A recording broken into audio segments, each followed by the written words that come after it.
No empieza con odio explícito que puedas identificar claramente como emoción negativa destructiva.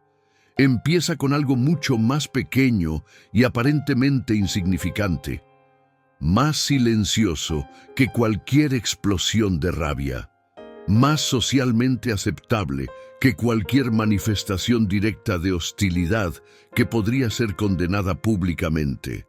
Empieza con una herida que no sangra por fuera, donde otros puedan verla y ofrecer ayuda o compasión. Una frustración que no encuentra salida constructiva ni expresión directa. Un deseo que no pudo realizarse por circunstancias externas o limitaciones internas, y que en lugar de transformarse en algo nuevo, se quedó fermentando en oscuridad del inconsciente.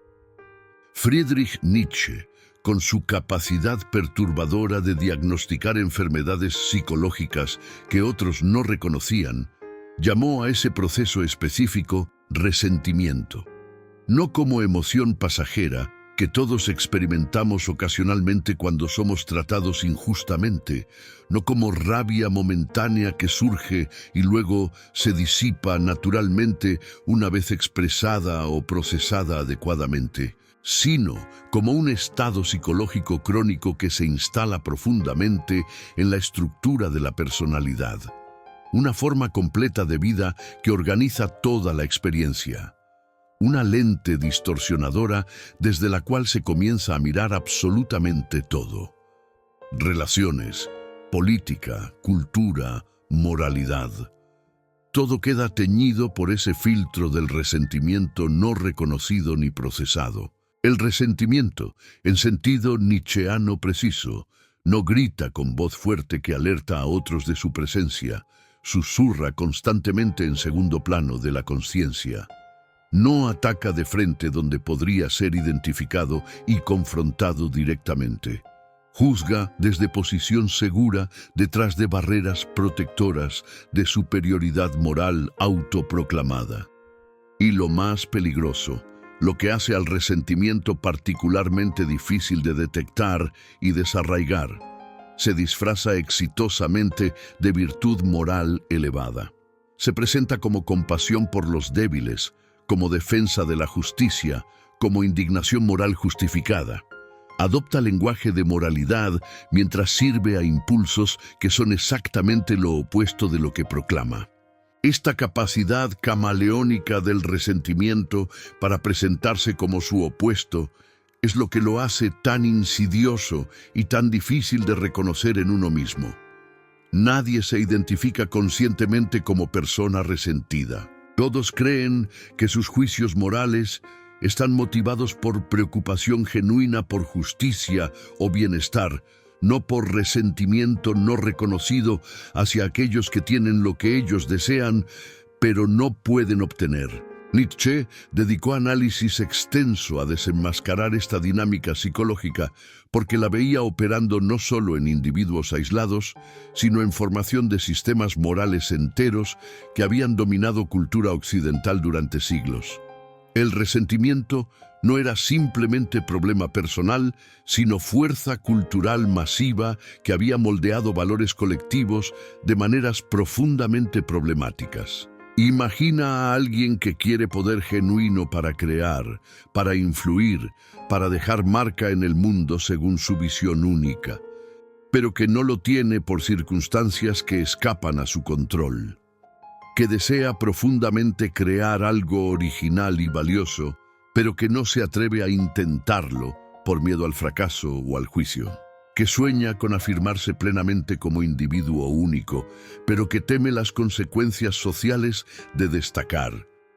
Esa energía vital, ese impulso fundamental hacia autorrealización y expresión creativa, no desaparece simplemente porque encuentre obstáculos externos o inhibiciones internas. No se evapora en el aire como si nunca hubiera existido. Las fuerzas psicológicas no funcionan así. Se reorganiza, se transforma, busca salidas alternativas cuando las directas están bloqueadas. Nietzsche observó con precisión clínica que cuando la acción directa es imposible o percibida como imposible, Cuando el impulso vital no puede expresarse creativamente, el impulso necesariamente se vuelve reactivo en lugar de activo.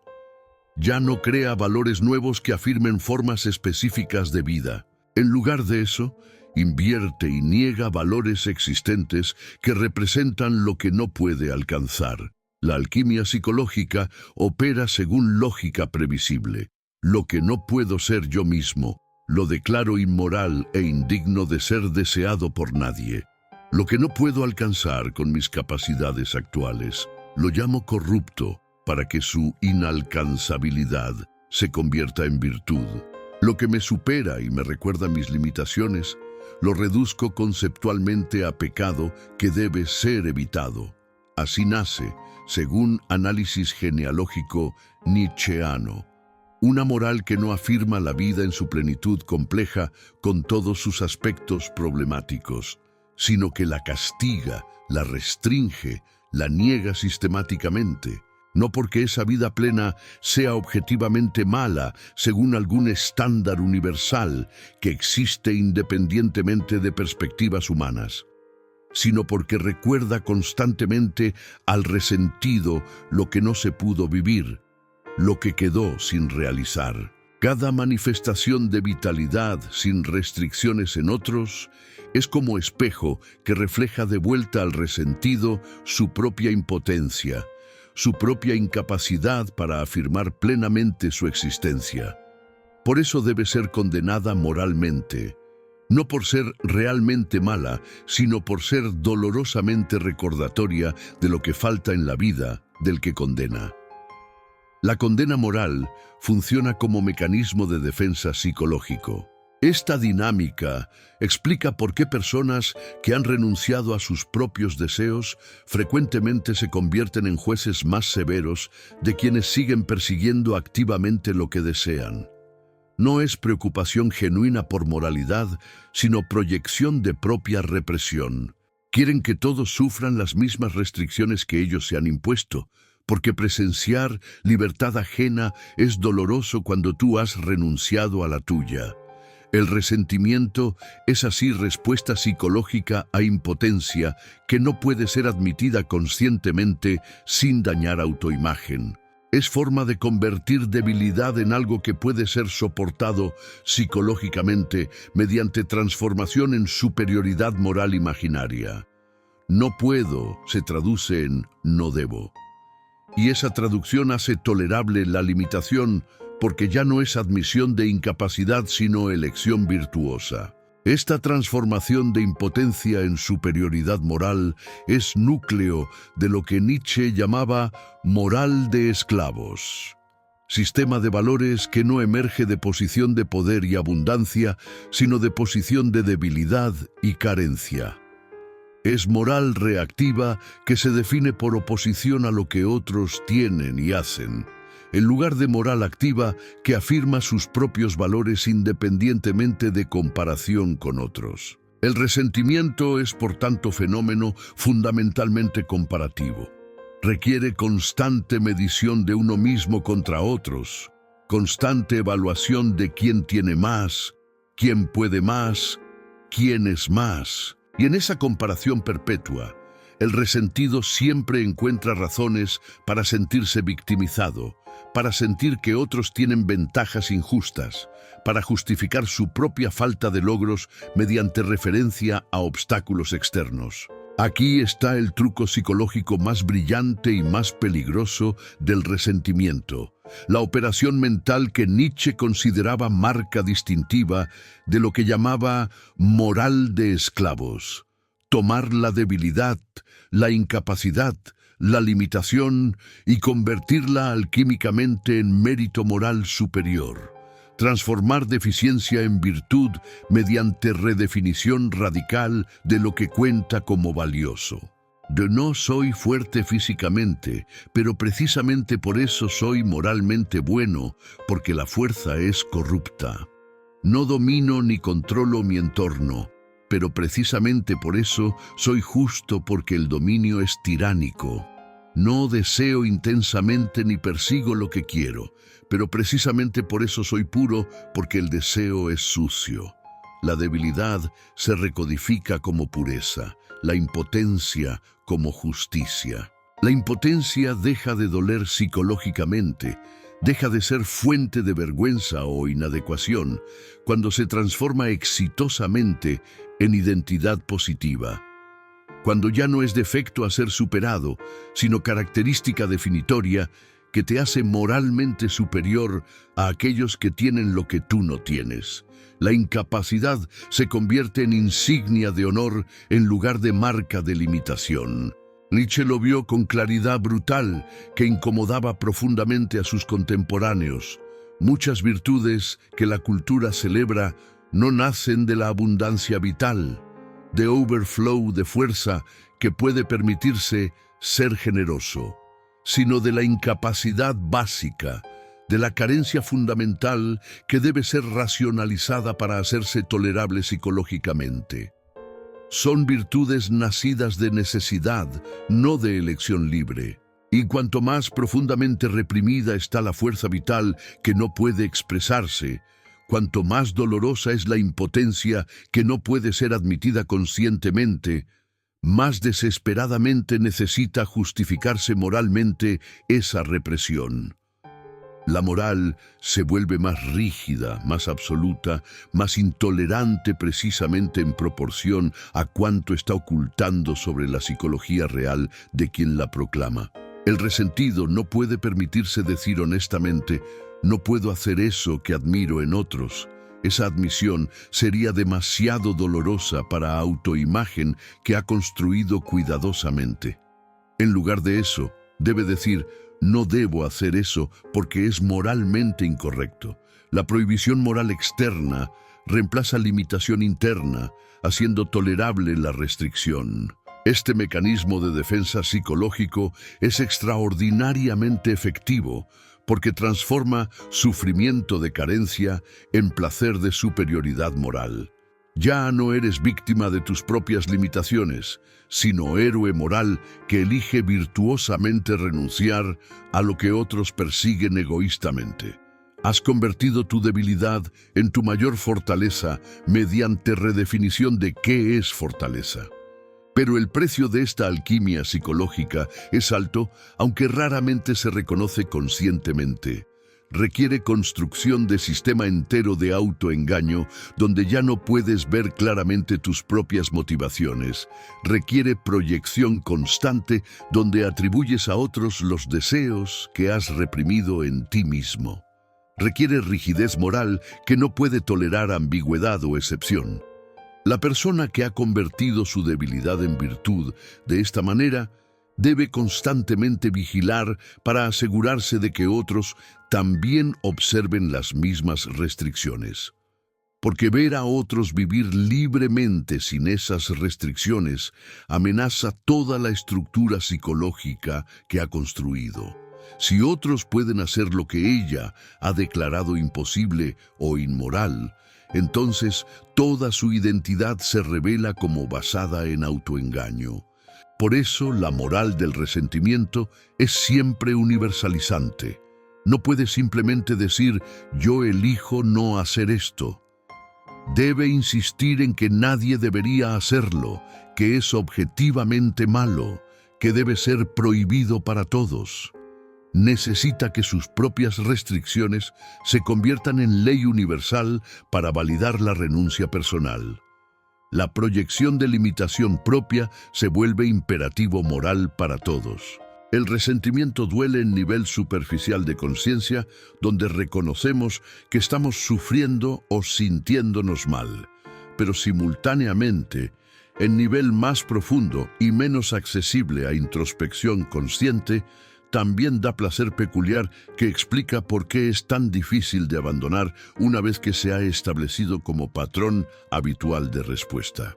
Un placer oscuro que nadie admitiría públicamente, pero que es poderosamente adictivo una vez experimentado. Moralmente rentable en sentido de que proporciona sensación inmediata de superioridad ética sin requerir ningún esfuerzo real de transformación personal. Es placer de juicio, de condenación, de sentirse mejor que otros sin tener que mejorar realmente uno mismo. Porque el resentimiento permite algo extraordinario desde perspectiva de economía psicológica. Sentirse superior moralmente sin transformarse realmente. No necesitas cambiar tu vida de maneras difíciles y costosas. Solo necesitas condenar la de otros desde posición segura de autoridad moral autoproclamada. No necesitas desarrollar capacidades nuevas o superar limitaciones reales. No necesitas crear algo original que podría ser criticado o que podría fallar. Solo necesitas señalar fallos en creaciones de otros, posicionándote como crítico cuyo estándar elevado justifica su propia falta de producción. No necesitas arriesgarte exponiendo vulnerabilidades propias al intentar algo difícil. Solo necesitas juzgar desde seguridad de la multitud que comparte tus valores. Por eso, Nietzsche lo llamó una droga psicológica tan poderosa como cualquier sustancia química que altere conciencia. Porque anestesia efectivamente el dolor de responsabilidad personal, el dolor de reconocer que tu vida es tu responsabilidad y que no puedes simplemente culpar a otros por tus limitaciones. Y ofrece sentido inmediato, propósito instantáneo. Eres defensor de moralidad contra fuerzas corruptas. Y como toda droga que proporciona alivio artificial sin resolver causas subyacentes de dolor, el resentimiento requiere dosis cada vez mayores para mantener mismo efecto.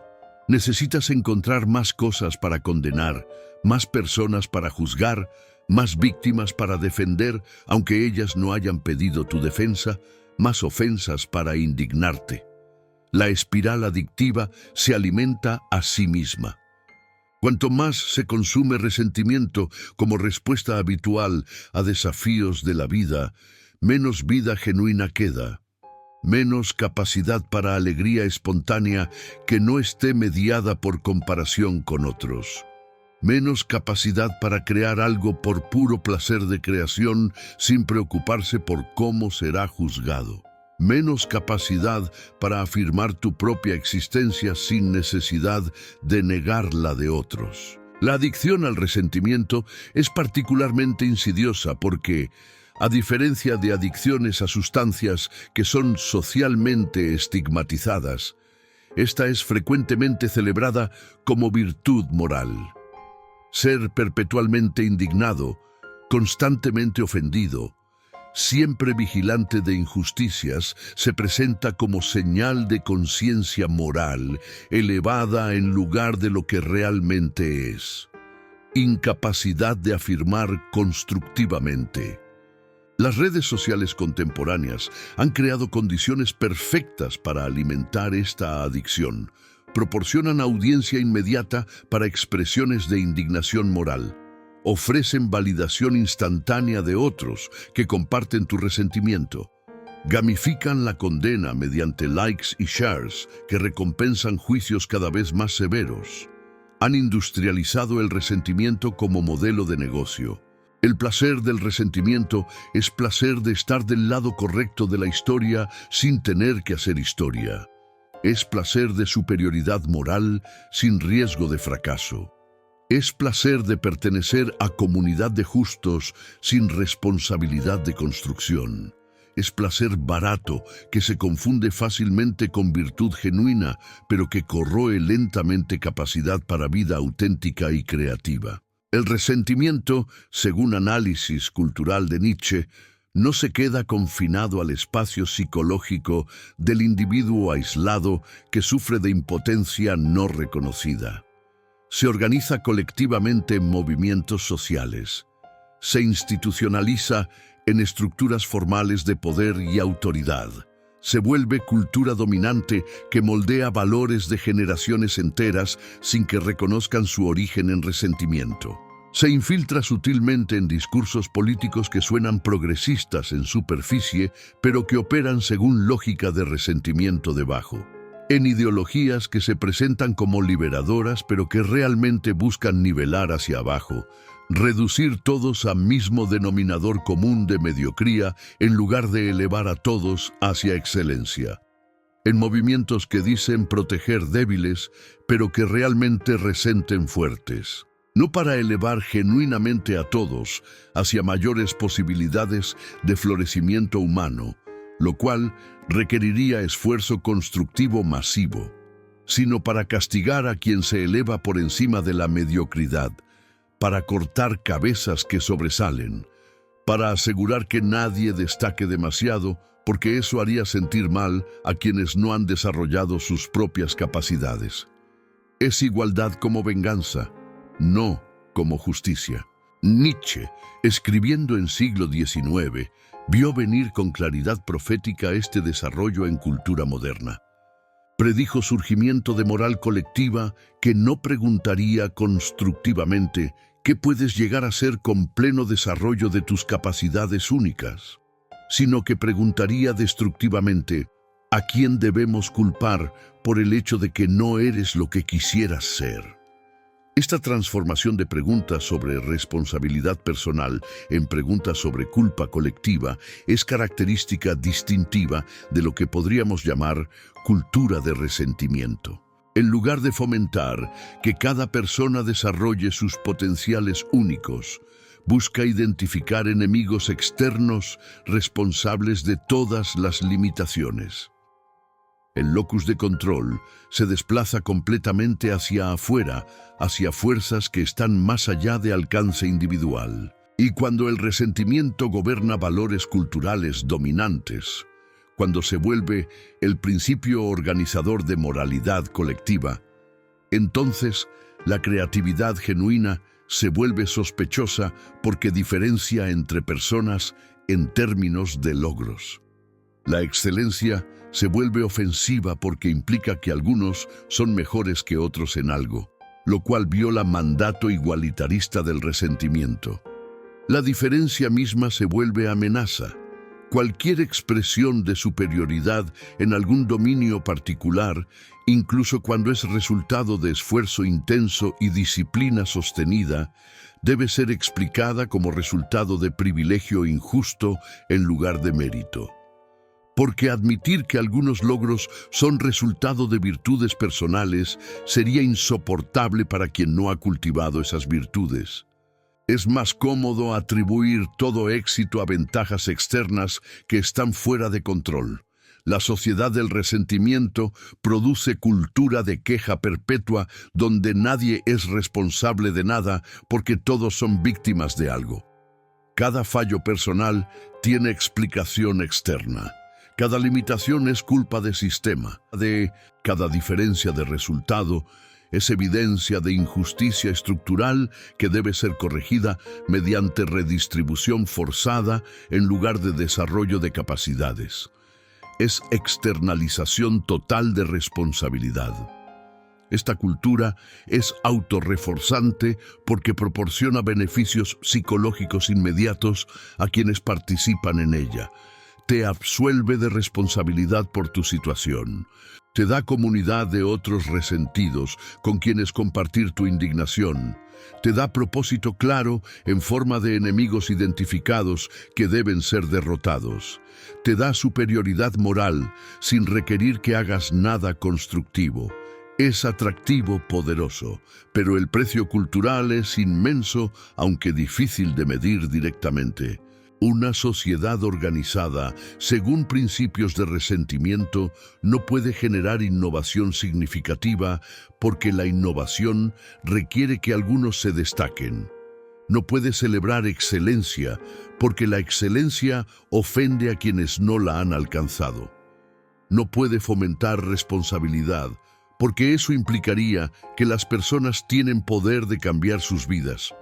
Nietzsche temía surgimiento de lo que llamaba último hombre, figura que representa culminación de cultura de resentimiento. alguien que ha renunciado completamente a aspiraciones elevadas porque son demasiado difíciles, que busca solo comodidad y seguridad, que teme cualquier cosa que requiera esfuerzo o riesgo, que juzga severamente a quienes aún intentan alcanzar grandeza, que ha hecho de su mediocridad una virtud.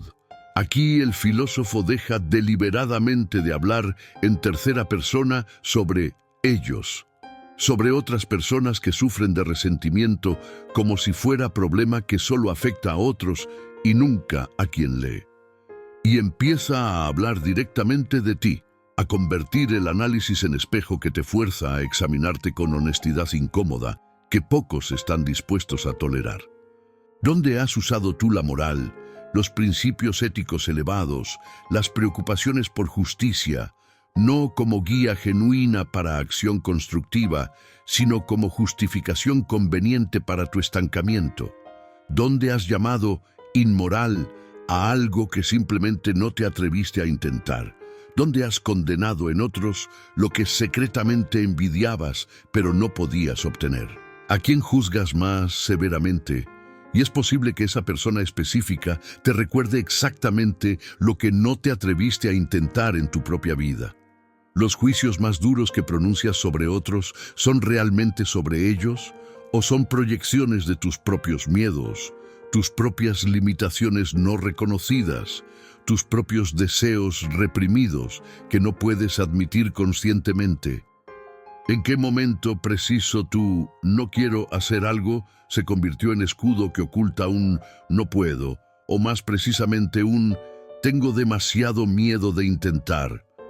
¿Cuántas de tus posiciones morales aparentemente principistas son realmente racionalizaciones elaboradas de decisiones que tomaste por miedo, por comodidad, por falta de coraje para arriesgar fracaso? Nietzsche, en sus mejores momentos de honestidad filosófica, no acusa desde posición de superioridad moral. No te señala con dedo condenatorio como si él estuviera libre de dinámicas que critica. Al contrario, desnuda dinámicas psicológicas que operan en todos nosotros en mayor o menor grado, que él mismo tuvo que confrontar en su propia psique. Y lo que muestra cuando arranca las máscaras no es cómodo de contemplar. Muestra que gran parte de lo que consideramos nuestros valores morales más elevados pueden ser defensas psicológicas contra reconocimiento de nuestras limitaciones, que nuestras indignaciones más apasionadas pueden estar impulsadas no por amor a la justicia, sino por resentimiento hacia quienes tienen lo que nosotros no tenemos, que nuestra superioridad moral autoproclamada puede ser compensación por inferioridad real no admitida. Esta no es filosofía que te deja sintiéndote bien contigo mismo. No te confirma en tus certezas morales. No valida tu sentido de estar del lado correcto de las divisiones morales importantes. Te desestabiliza. Te hace dudar de tus propias motivaciones. Te fuerza a preguntarte si lo que consideras virtud podría ser defecto disfrazado. Es filosofía como bisturí psicológico.